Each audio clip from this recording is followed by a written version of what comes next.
तो नेक्स्ट के बारे में बच्चों अपन बात करते हैं अब इसमें मैग्नेटिक इंटेंसिटी। अब अपन बात करने जा रहे हैं बच्चों इसके अंदर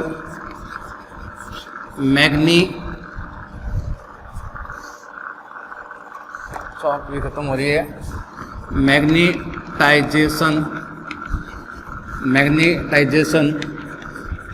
इंटेंसिटी। इसको बच्चों मैं दिखाऊंगा आई से, मैग्नेटाइजेशन इंटेंसिटी। ठीक है, तो हेडिंग लिखो बच्चों मैग्नेटाइजेशन इंटेंसिटी, लिख ली बच्चों। देखो इसके बारे में अपन बात करते हैं कि भाई साहब मैग्नेटाइजेशन इंटेंसिटी क्या होती है। तो अभी तक अपन ने ये बात करी कि भाई साहब कि कोई भी मैटर होता है, मैटर में एटम होता है, एटम के चारों ओर इलेक्ट्रॉन क्या करते हैं, चक्कर लगाते हैं। इलेक्ट्रॉन चक्कर लगाएंगे तो क्या होगी, करंट फ्लो होगी। तो हर एक एटम जो होता है वो ट्रीट करता है, बिहेवियर करता है as a current carrying loop की तरह काम करेगा।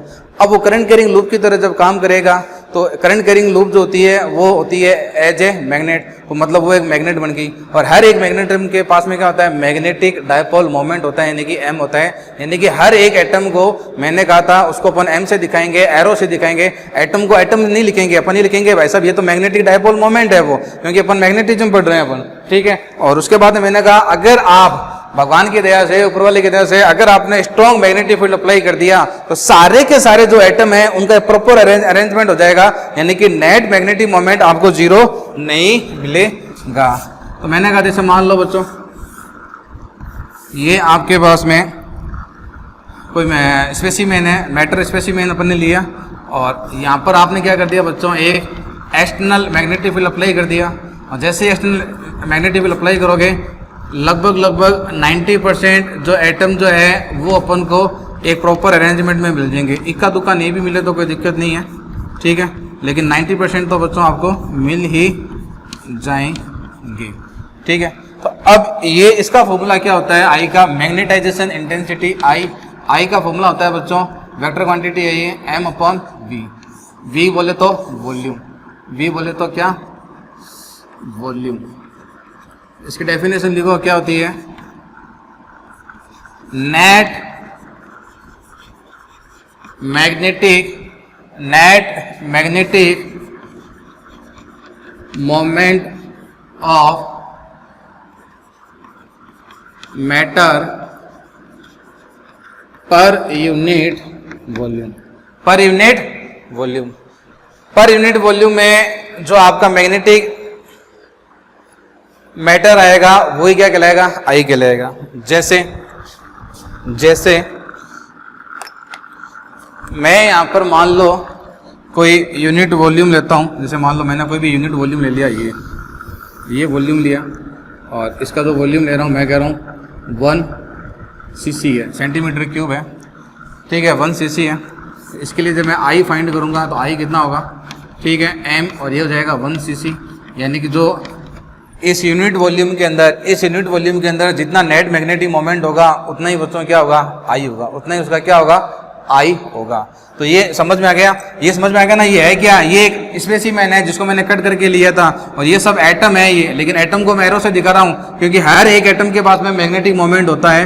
तो यूनिट वॉल्यूम के अंदर जितना आपको एम मिलेगा तो यूनिट वॉल्यूम देखो कितना मिला, ये ऐड हो जाएगा, ये ऐड हो जाएगा, ये ऐड हो जाएगा, ये दो कैंसिल हो जाएंगे, कुछ ना कुछ तो मैग्नेटिक मोमेंट आपको मिलेगा। तो जो यूनिट एरिया में जो आपको मैग्नेटिक मोमेंट है, यूनिट एरिया में जो मैग्नेटिक मोमेंट है वही बच्चों आपका क्या है, मैग्नेटाइजेशन इंटेंसिटी है। वही क्या है, मैग्नेटाइजेशन इंटेंसिटी है।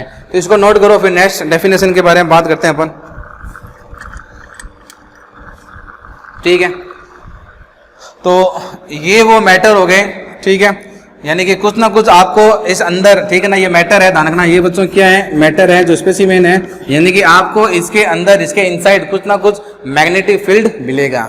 ठीक है, साथ में नोट डाल के लिख भी सकते हो, नोट डाल के लिखो,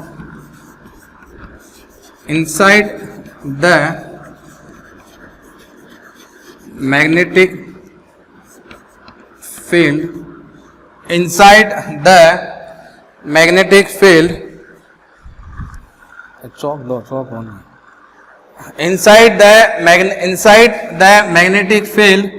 inside the magnetic field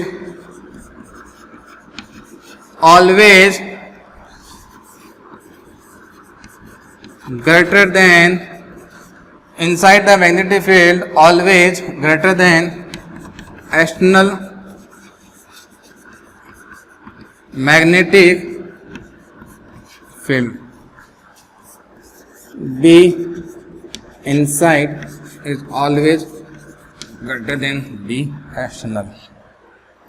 अब देखो क्यों ऐसा होगा, क्यों ऐसा होगा, तो इसको भी अपन समझेंगे, ठीक है ना। इसको भी देखो अपन समझेंगे ऐसा क्यों होता है, क्यों इंटरनल जो होती है इनसाइड ज़्यादा बड़ा होता है। क्योंकि देखो ये जो इनसाइड में जो आपको जो एम मिला ना, ये मिला किसकी वजह से है, एक्सटर्नल की वजह से मिला है। अगर मैं एक्सटर्नल फील्ड अभी नहीं लगाता, अगर मैं एक्सटर्नल फील्ड नहीं लगाता तो ये सब मिस अरेंजमेंट होता, किसी का एम ऊपर होता, किसी का नीचे होता, किसी का लेफ्ट में होता, किसी का राइट में होता, तो नेट मैग्नेटिक मोमेंट कितना होता, 0 होता। जब आपने एक्सटर्नल मैग्नेटिक फील्ड लगाया तभी तो ये सभी अरेंजमेंट हुए, सभी ये अरेंजमेंट हुए। तो इन सब का जब आप एम ऐड करोगे, इन सब का जब मैग्नेटिक मोमेंट जब आप ऐड करोगे, इन सब का जो मैग्नेटिक जो फील्ड होगा, मैग्नेटिक फील्ड होगा, वो एक्सटर्नल से ज्यादा होगा। कैसे ज्यादा होगा इसके बारे में अपन बात करते हैं। देखो पहले इसको नोट करें बच्चों,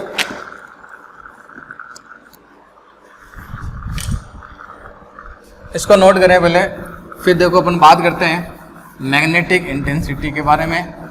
सारी कहानी एक एक कॉन्सेप्ट क्लियर करेंगे। देखो क्या होता है, मैग्नेट क्यों होती है, सब कुछ।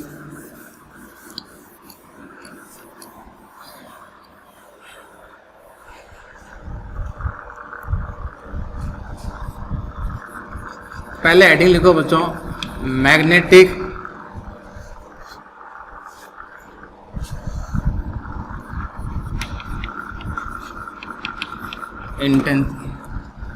इंटेंसिटी।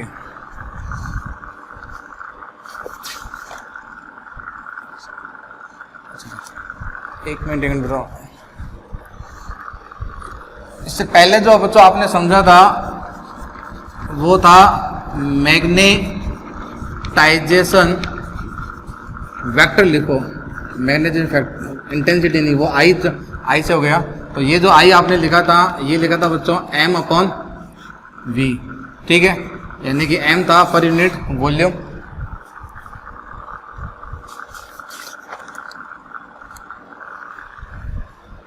तो आई जो है वो मैग्नेटाइजेशन इंटेंसिटी नहीं है, आई से कंफ्यूज हो गया थोड़ा, मैग्नेटाइजेशन वेक्टर है। वो क्या है, मैग्नेटाइजेशन वेक्टर है। और डेफिनेशन क्या थी उसकी, पर unit volume net magnetic moment I. तो उसको वेक्टर का इंटेंसिटी कट कर देना, वो वेक्टर है ये। अब अपन पढ़ेंगे मैग्नेटिक इंटेंसिटी, उसको एस से दिखाएंगे। आई से कंफ्यूज मत हो जाना, आई का मतलब इंटेंसिटी नहीं है, ये वेक्टर है, ठीक है। मैग्नेटाइजेशन वेक्टर, इसको मैंने आई से दिखाया है। और इसके डेफिनेशन मैंने आपको लिखाई थी कि भाई पर unit volume net magnetic moment, net magnetic moment जो मैंने आपको दिखाया था, ठीक है, कोई दिक्कत। अब अपन पढ़ते हैं मैग्नेटिक इंटेंसिटी के बारे में। तो नेक्स्ट हेडिंग लिखो बच्चों, इसके अंदर नेक्स्ट हेडिंग लिखो, उसमें magnetic intensity H, magnetic intensity H। तो देखो इसको ध्यान से समझो, क्या मैग्नेटिक इंटेंसिटी होती क्या है, क्या होती है मैग्नेटिक इंटेंसिटी। इसको देखो मैं पूरा समझाता हूँ। देखो कोई भी मैटर जो होता है, किसी भी मैटर में जो बी नेट होता है, यानी कि जो नेट मैग्नेटिक फील्ड जो होता है वो दो वजह से होता है। एक तो होता है बच्चों इनसाइड, और एक होता है जो आपने अप्लाई करा है एक्सटर्नल। तो ये देखो, ये एक मैटर लिया मैंने, एक सब्सटेंस लिया, इसमें किसी का एम ऐसे है, किसी का यूं है, किसी का ऐसे है, किसी का यूं है, किसी का ऐसे है, ठीक है, ज़्यादा नहीं ले रहा मैं। तो नेट जो मैग्नेटिक आपको मिलेगा, नेट मैग्नेटिक मोमेंट कितना मिलेगा, 0 मिलेगा। क्यों 0 मिला, इसने इसको कैंसिल कर दिया, इसने इसको कैंसिल कर दिया, इसने इसको कैंसिल कर दिया, 0 हो गया। अब बच्चों मैंने क्या करा, अप्लाइड करा एक्सटर्नल मैग्नेटिक फील्ड। और ये भी बताऊंगा एक्सटर्नल मैग्नेटिक फील्ड कैसे अप्लाई करेंगे। इसको सोलेनोइड के अंदर रख दो या किसी कॉइल के सपोर्ट कर दो उसको, या करंट फ्लो कर दो उसमें यूं, ठीक है ना, कॉइल लगा के, ठीक है। अब मैंने देखा कि जैसे ही मैं एक एक्सटर्नल फील्ड अप्लाई करता हूं, जैसे ही बच्चों मैं एक एक्सटर्नल फील्ड अप्लाई करता हूं तो इन सब पर क्या लगता है, टॉर्क लगता है। तो सब पर जब टॉर्क लगेगा तो इनका प्रॉपर अरेंजमेंट हो जाएगा यूं ऐसे। मान लो 6 थे, ज़्यादा नहीं लिए, बहुत ये दाना ना, ये सब एटम है, ये एटम है और हर एटम के पास में मैग्नेटिक मोमेंट है। तो ये सब क्या हो जाएंगे बच्चों, एक प्रॉपर अरेंजमेंट हो जाएगा इनका सबका। तो ये आपके पास में क्या आ जाएगा, एक्सटर्नल आ गया, ठीक है। तो अब आप देखोगे इसके अंदर कि जो नेट मैग्नेटिक मोमेंट है जीरो नहीं है। अब इन सब का एम क्या करेगा, जुड़ेगा, जुड़ेगा कि नहीं जुड़ेगा, जुड़ेगा, ठीक है। क्यों, पहले देखो क्यों जीरो था, पहले जीरो था इररेगुलर अलाइनमेंट की वजह से, कि इनका जो अलाइनमेंट था, अलाइनमेंट जो था इनका वो इरेगुलर था। अब क्या है, अब है इनका proper alignment, proper alignment, proper. तो आपने देखा कि ये जो मैटर है, इस मैटर के अंदर अब जो मैग्नेटिक फील्ड है, एक तो उसका खुद का इनसाइड का है और एक बच्चों क्या है, एक्सटर्नल का है। तो आप देखोगे कि नेट जो मैग्नेटिक फील्ड है वो बच्चों है, एक तो देखो इनसाइड का प्लस बच्चों एक इसका है एक्सटर्नल का। इनसाइड का क्यों है बच्चों, due to proper alignment of magnetic dipole. भाई जो ये आपको एरो दिख रहे हैं ना, ये एरो, ये एरो, ये एरो, ये एरो रियल में है क्या, है तो ये एटम, लेकिन एटम को दिखाएंगे कैसे अपन, मैग्नेटिक डाइपोल मोमेंट से। तो ये सारे मैग्नेटिक डाइपोल हैं, तो सारे के सारे डाइपोल एक ही अरेंज में आ गए, यानी कि सबका एम, सबका बी ऐड हो गया। तो ये आपको बी इनसाइड, ये अंदर का मिल गया। क्यों मिला, due to proper alignment of magnetic dipole. और इसको मैं क्या नाम दूंगा, आई, इसको मैं क्या नाम दूंगा, आई, यानी कि बी इनसाइड का मतलब क्या हो गया, आई। आप पूछोगे सर आई कैसे हुआ, तो भाई आई जो होता है, आई जो होता है मैग्नेटाइजेशन वेक्टर, मैग्नेटाइजेशन वेक्टर। तो इसकी डेफिनेशन मैंने आपको क्या लिखाई थी, एम अपॉन वॉल्यूम। और अगर मान लो वॉल्यूम जो है मैं 1 cc ले लूं, 1 क्यूब ले लूं, ठीक है, अगर यानी कि इसके अंदर मैं 1 cc का वॉल्यूम लूं तो जो इसका एम होगा वही इसका आई होगा कि नहीं होगा। भाई मैग्नेटिक मोमेंट कह दो या बी कह दो, ठीक है। तो एक तो जो मैटर जो है, एक जो मैटर है उसके अंदर का जो मैग्नेटिक फील्ड होता है वो तो हो गया, ये जो पोल है, ये जो मैग्नेटिक पोल है, इनका प्रॉपर अरेंजमेंट हो गया। और दूसरा आपने एक्सटर्नल फील्ड लगा दिया, दूसरा आपने क्या कर दिया, एक्सटर्नल फील्ड लगा दिया। तो ये हो जाएगा बच्चों एक्सटर्नल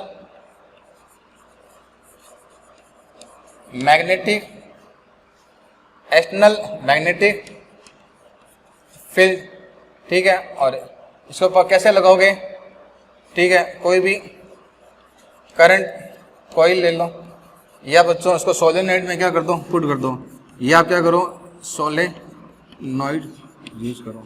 अपन क्या करेंगे, जैसे मान लो ये आपके पास में ये है, तो इसको बच्चों ये सोलेनॉइड है, ये यूं, ये तो ये वाला जो मैटर है इसको सोलेनॉइड के में जाके रख दो। सोलेनॉइड में मैग्नेटिक फील्ड जनरेट होता है बी एक्सिस, सोलेनॉइड का बी फाइंड करा होगा आपने, याद है क्या, म्यू नॉट एन आई। तो ये सोलेनॉइड है, सोलेनॉइड में करंट फ्लो हो रही है, जैसे सोलेनॉइड में करंट फ्लो होगी उसके एक्सिस के अलोंग एक मैग्नेटिक फील्ड जनरेट होगा जिसको नाम देंगे एक्सटर्नल मैग्नेटिक फील्ड। जब इस पर एक्सटर्नल मैग्नेटिक फील्ड लगेगा तो सब पर क्या लगेगा, टॉर्क लगेगा। और जब सब पर टॉर्क लगेगा तो सारे के सारे, तो ये सारे के सारे ऐसे अरेंज हो जाएंगे, ऐसे यूं प्रॉपर अरेंज हो जाएंगे, ठीक है ना। और ये इसका बी है, ये बी याद है ना, म्यू नॉट एन नहीं। तो सोलेनॉइड कॉइल में अप्लाई कर दो। तो अब देखो, अब जो ये मैटर है ना, अब ये जो मैटर है, इस मैटर के पास में दो मैग्नेटिक फील्ड है। एक तो बच्चों इसके खुद का है, क्योंकि इसके खुद के अंदर एटम है, और इसके खुद के अंदर जो एटम है, और हर एक एटम जो है एक करंट कैरिंग कॉइल है। तो एक तो इसके खुद का हो गया, एक आपने ऊपर से दूसरा अप्लाई कर दिया, ठीक है ना, ऊपर से आपने दूसरा अप्लाई कर दिया। ठीक है, तो समझ गए। यानी जैसे मान लो कि एक इंसान है, उसका वजन 80 kg है। जैसे मान लो मैं हूं, मेरा वजन 80 kg है, 80 किलो का मेरा वजन है, तो मैं अपने वजन को 80 किलो वजन, मैं अपने खुद के वजन को मैं खुद ही हैंडल कर रहा हूं। और प्लस में आपने अगर मान लो मेरे ऊपर एक बॉक्स रख दिया 20 kg का, 20 kg का, तो अब मैं कितना वजन हैंड करूंगा? 80 + 20, 80 तो खुद का सोल्व है, 80 तो अपना खुद का देखूंगा, और मेरे सिर के ऊपर जो आपने 20 kg का जो बॉक्स रखा है उसको भी मैं ही हैंडल करूंगा। तो 20 + 80 कितना हो गया? 100 हो गया। यानी कि अब मेरा वेट जो है वो कितना हो गया? 100 हो गया। है 80, लेकिन 20 और मैं हैंडल कर रहा हूं। तो ये जो मैटर है, इस मैटर के अंदर जो बी इनसाइड जो खुद का जो है वो तो आई है ही, और बाहर और लगा दिया, उसको क्या बोलेंगे अपन? Magnetic intensity. यानी कि बाहर जो बच्चों आप मैग्नेटिक फील्ड लगाओगे ना, बाहर जो मैग्नेटिक फील्ड लगाओगे ना, उसको मैं किससे दिखाऊंगा? एस से। और मैग्नेटिक फील्ड एक्सटर्नल कैसे लगाओगे? बेस्ट है उसको सोलेनोइड के अंदर रख दो, सोलेनोइड के अंदर उसको पुट कर दो बस। तो ये सोलेनोइड के अंदर मैंने बच्चों क्या कर दिया? उसको पुट कर दिया उसको। ठीक है, तो ये समझ में आ गया कि जो नेट मैग्नेटिक फील्ड मिलेगा 2 फैक्टर की वजह से मिलेगा, इनसाइड प्लस एक्सटर्नल मिलेगा। इनसाइड बोले तो आई और आउटसाइड बोले तो बच्चों एच, और दोनों को आपको क्या करना है? ऐड करना है। ठीक है, अब देखो, अब बात करते हैं अपन आगे इसमें।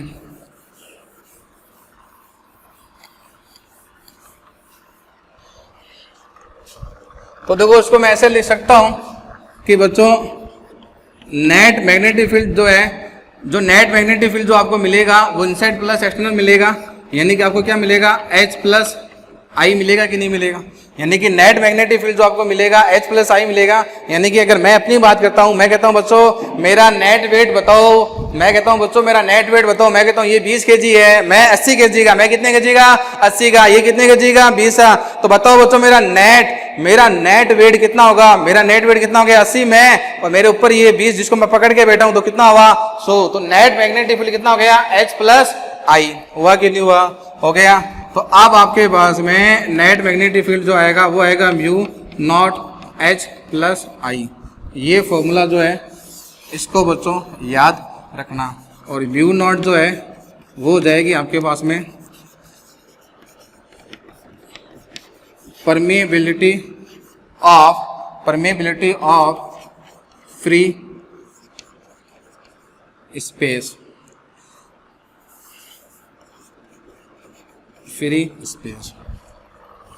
एक यूनिट नहीं लिखी अपने, आई और एच की यूनिट निकालते हैं। देखो अपन यूनिट भी निकालनी चाहिए आपको। तो देखो मैं बच्चों बात करता हूँ यूनिट ऑफ आई। आई क्या होता है? Magnetization factor. तो बच्चों आई करंट नहीं है, मैग्नेटाइजेशन फैक्टर है, ध्यान रखना। आई का मतलब क्या हो गया? मैग्नेटाइजेशन वेक्टर, फैक्टर नहीं है, वेक्टर, मैग्नेटाइजेशन वेक्टर। तो आई का फॉर्मूला क्या होता है बच्चों? आई का फॉर्मूला होता है m/वॉल्यूम। m का फॉर्मूला क्या होता है? करंट इनटू एरिया, और ये क्या हो जाएगा? वॉल्यूम। तो इसकी यूनिट निकालो आई की। करंट बोले तो क्या? एम्पियर। एरिया बोले तो क्या? Metre square. वॉल्यूम बोले तो क्या? Metre cube. ये कैंसिल हो जाएगा। इसकी यूनिट जो आएगी वो आएगी एम्पियर पर मीटर। क्या आएगी? Ampere per minute. और एच देखो आई के साथ में ऐड हो रहा है, तो एच की भी यूनिट वही होगी जो आई की होगी, क्योंकि यूनिट एंड डायमेंशन का रूल्स होता है कि सेम फिजिकल क्वांटिटी वाली राशियां ऐड होती है। तो आपको अगर ये पूछे यूनिट ऑफ एच, तो वो क्या होगी? Same H I. Same H I क्या हो जाएगी? Ampere per metre, ampere per metre. और ये जो होता है permeability of free space, SI में इसकी यूनिट कितनी होती है? 4 पाई इंटू 10⁻⁷ होती है। 4 पाई इंटू 10⁻⁷ होती है। समझ में आ गया? आया कि नहीं आया?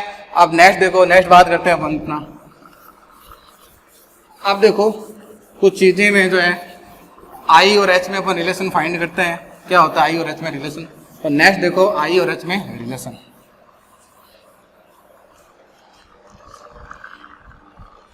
तो नेक्स्ट जो है बच्चों वो है relation between I and H. तो ध्यान से देखो बच्चों, मैं कहता हूं कि भाई साहब ये कोई सब्सटेंस था, कोई मैटर था। मैटर थोड़ा बड़ा ले लेते हैं, ठीक है, थोड़ा सा बड़ा ले लेते हैं।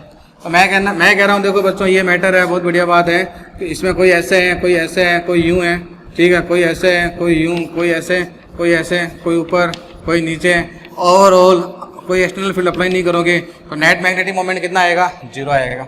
अब आपने क्या करा, इसमें आपने एस एक्सटर्नल पर अप्लाई कर दिया, लेकिन जो आपने अप्लाई करा वो वीक नेचर का है, कमजोर है बेचारा। एक्सटर्नल का मतलब क्या हो गया, एच। बी एक्सटर्नल का मतलब क्या है, एच। कमजोर यानी कि 0.01 टेस्ला आपने अप्लाई कर दिया, बहुत कमजोर है, मरा सा, ठीक है, मरा सा है मैग्नेटिक फील्ड। तो क्या होगा कि कुछ जो है वो ही अरेंजमेंट हो गए। कितने हैं ये, कुछ 3 है, 3 ये 9 है ना, तो 9 ही बना देते हैं। 1 2 3, ये ऐसे, ये ऐसे, यूं ऐसे, ये। तो आपने देखा, आपने क्या करा, एक weak external magnetic field apply करा, तो अलाइनमेंट तो हुआ लेकिन सबका नहीं हुआ। कितने का हुआ, कुछ का हुआ। देखो कितने का हुआ, 1 2 3 4, ये ज़्यादा से ज़्यादा मान लो एक हो, ये 5 हुआ। तो एम जो नेट है वो आपको क्या मिलेगा, लो ही मिलेगा। एम नेट का मतलब इसके अंदर जो आपको आई मिलेगा, आई क्या मिलेगा बच्चों, लो मिलेगा। मान लो मैं ऐसे डाटा ले लेता हूँ, ये 9 थे ना, तो आपको 5 मिला। 5 का मतलब 1 2 3 4 5, ये 5 ही अरेंज हुए। और आपने एच मान लो, एच भी कितना लगाया, 0.01 लगाया, 5 ही अरेंज हो रहे हैं ये, ठीक है, कोई दिक्कत नहीं है। आई समझ में आ गया ना। आई का मतलब क्या होता है भाई, आई का मतलब होता है मा M magnetic moment per unit volume. Volume कितना ले रहा हूं मैं, 1 cc, तो जो एम है वही आई है। ये एम ही है, 1 2 3 4 5। अब दूसरी बार बच्चों मैंने क्या करा, चमत्कार हो गया। दूसरी बार मेरा क्या हुआ, मैंने एक वेरी स्ट्रॉन्ग मैग्नेटिक फील्ड लगा दिया, जबरदस्त ताकतवर एक मैग्नेटिक फील्ड लगाया 1000 टेस्ला का, 1000 टेस्ला का। तो जब मैं इतना ज्यादा ताकतवर मैग्नेटिक फील्ड लगाऊंगा तो भाई साहब ये सारे के सारे को एक प्रॉपर अरेंजमेंट में आना ही पड़ेगा, कोई इलाज नहीं है। तो क्या हुआ, ये सारे के सारे 99% सारे के सारे अरेंज हो गए। यानी कि अब जो आपको आई मिलेगा वो कितना मिला, वो मिला। तो इससे ये हुआ कि जब आप एच इंक्रीज करोगे तो देन आपका आई भी क्या होगा, इंक्रीज होगा।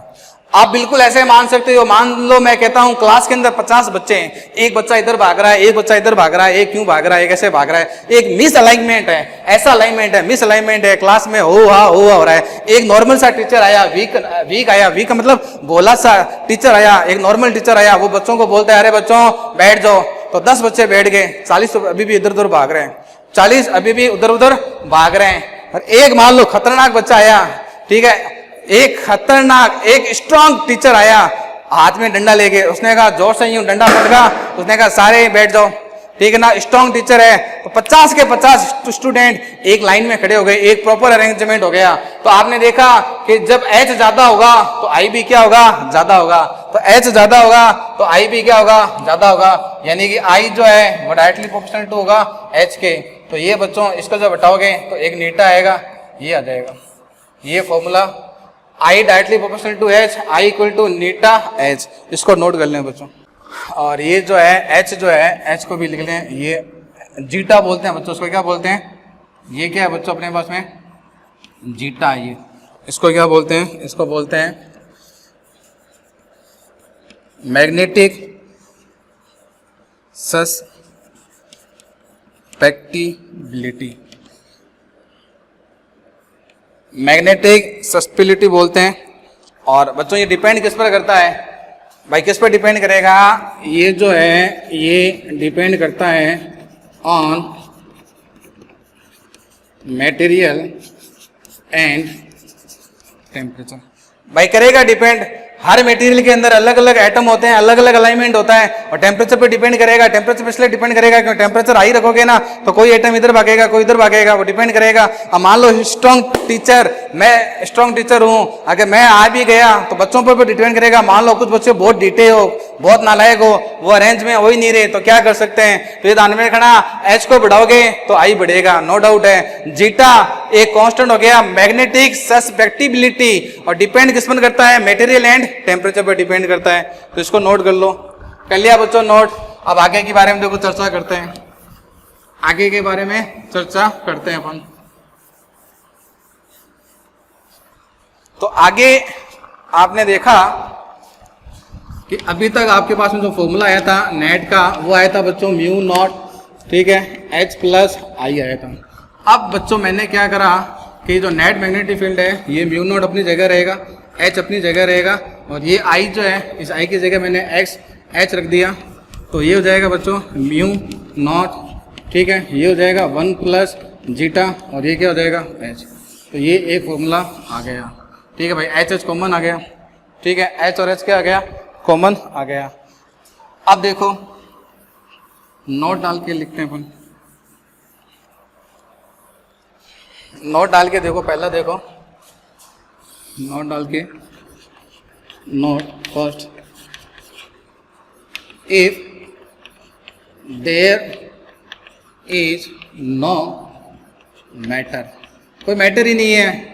मान लो मैं कहता हूँ वैक्यूम है, क्या है बच्चों, वैक्यूम हो, क्या हो, वैक्यूम। यानी कि ये आपने एक मैटर लिया, स्पेसिमेन लिया, लेकिन वैक्यूम है यहाँ पर, क्या है, वैक्यूम। वैक्यूम का मतलब एटम ही नहीं है, और जब वैक्यूम है अंदर एटम ही नहीं है तो आई कितना होगा, 0 होगा।